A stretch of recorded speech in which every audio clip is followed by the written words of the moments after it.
India एक ऐसा देश जो सदियों पुरानी बुद्धि और परंपराओं से भरा हुआ है, लंबे समय से ज्योतिष से जुड़ा हुआ है। ज्योतिष, जिसे संस्कृत में ज्योतिष शास्त्र कहा जाता है, भारतीय संस्कृति में एक सम्मानित स्थान रखता है। ये समाज के ताने बाने में बुना हुआ है। शादियों के लिए शुभ तारीखों से लेकर करियर के चुनाव तक हर चीज को प्रभावित करता है। हालांकि किसी भी क्षेत्र की तरह जो सम्मान और प्रभाव रखता है, भारत में ज्योतिष धोखाधड़ी और शोषण के लिए एक जन्म स्थान बन गया है। ये पवित्र प्रथा, जिसका उद्देश्य सांत्वना और मार्गदर्शन प्रदान करना है, बेईमान लोगों द्वारा लोगों की कमजोरियों से लाभ उठाने के लिए अपहरित किया जा रहा है।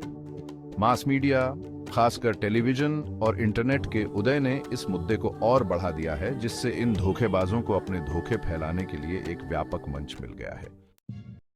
धोखेबाज ज्योतिषी मुश्किल परिस्थितियों का सामना कर रहे व्यक्तियों की कमजोरियों का फायदा उठाकर पनपते हैं।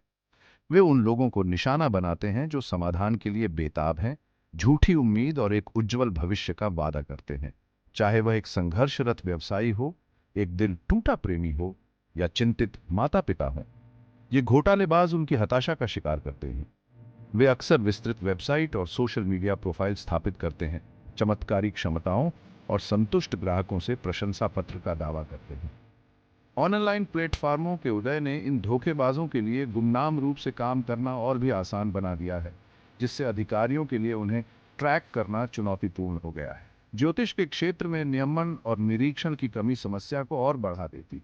कोई भी बिना किसी औपचारिक प्रशिक्षण, प्रमाणन या जवाबदेही के ज्योतिषी होने का दावा कर सकता है।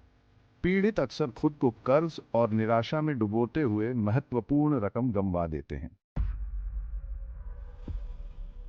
नकली ज्योतिषी अपने शिकार को धोखा देने के लिए कई तरह के जोड़ तोड़ का इस्तेमाल करते हैं।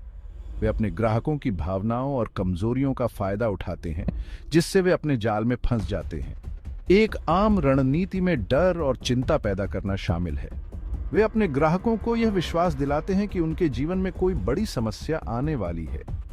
वे व्यक्ति के भविष्य पर मंडराते हुए एक काले बादल को देखने का दावा कर सकते हैं, आसन्न कयामत और उदासी की भविष्यवाणी करते हैं। यह उन्हें और भी अधिक चिंतित और असुरक्षित बना देता है। यह तात्कालिकता और हताशा की भावना पैदा करता है, जिससे व्यक्ति उनके सुझावों के प्रति अधिक संवेदनशील हो जाता है। वे अपने ग्राहकों को यह विश्वास दिलाते हैं कि केवल उनके पास ही समाधान है। एक बार जब वे सफलतापूर्वक भय पैदा कर देते हैं, तो वे अत्यधिक शुल्क के बदले में समाधान प्रदान करते हैं। ये समाधान अक्सर बहुत महंगे होते हैं और ग्राहकों को आर्थिक रूप से कमजोर कर देते हैं। इन समाधानों में अक्सर महंगे अनुष्ठान करना, विशिष्ट रत्न धारण करना या विशेष पूजा करना शामिल होता है। ये अनुष्ठान और वस्तुएं बहुत महंगी होती हैं, या उन दान संस्थाओं को बड़ा दान देना शामिल है जिनके साथ वे जुड़े होने का दावा करते हैं। ये दान भी बहुत बड़े होते हैं और ग्राहकों को आर्थिक रूप से कमजोर कर देते हैं। एक और आम युक्ति लोगों के अंधविश्वासों और विश्वासों का फायदा उठाना है। वे अपने ग्राहकों के धार्मिक और आध्यात्मिक विश्वासों का फायदा उठाते हैं। वे देवताओं या आत्माओं के साथ सीधा संबंध होने का दावा कर सकते हैं, उन्हें प्रसन्न करने और बुरी नजर से बचाने की शक्ति रखते हैं। यह दावा उन्हें और भी अधिक विश्वसनीय बनाता है।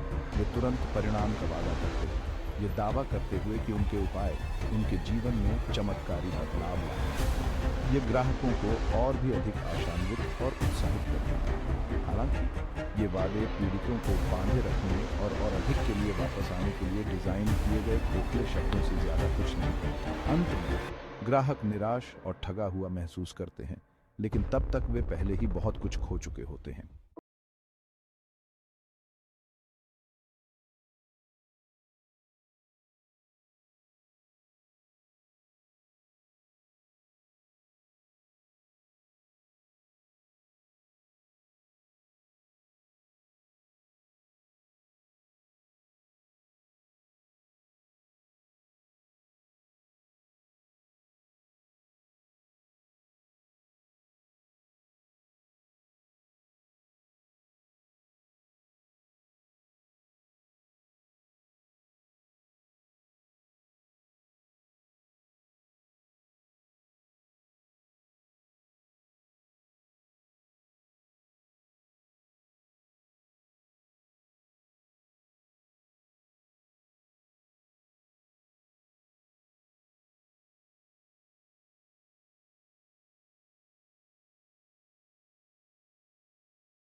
पर भी असर पड़ता है।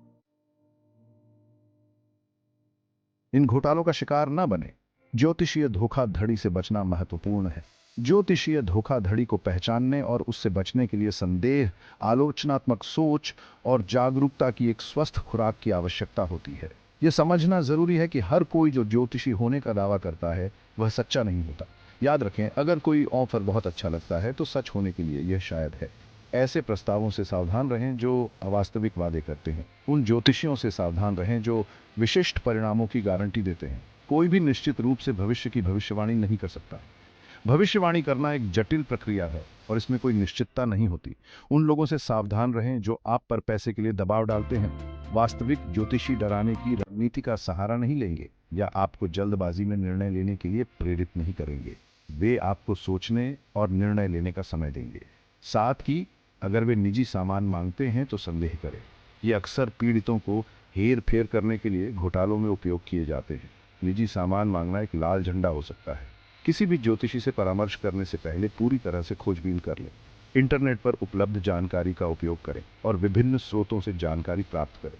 उनकी साख, अनुभव और प्रतिष्ठा की जांच करें। ये सुनिश्चित करें कि वे विश्वसनीय और प्रमाणित हैं। विश्वसनीय स्रोतों से समीक्षाओं और प्रशंसा पत्र देखें।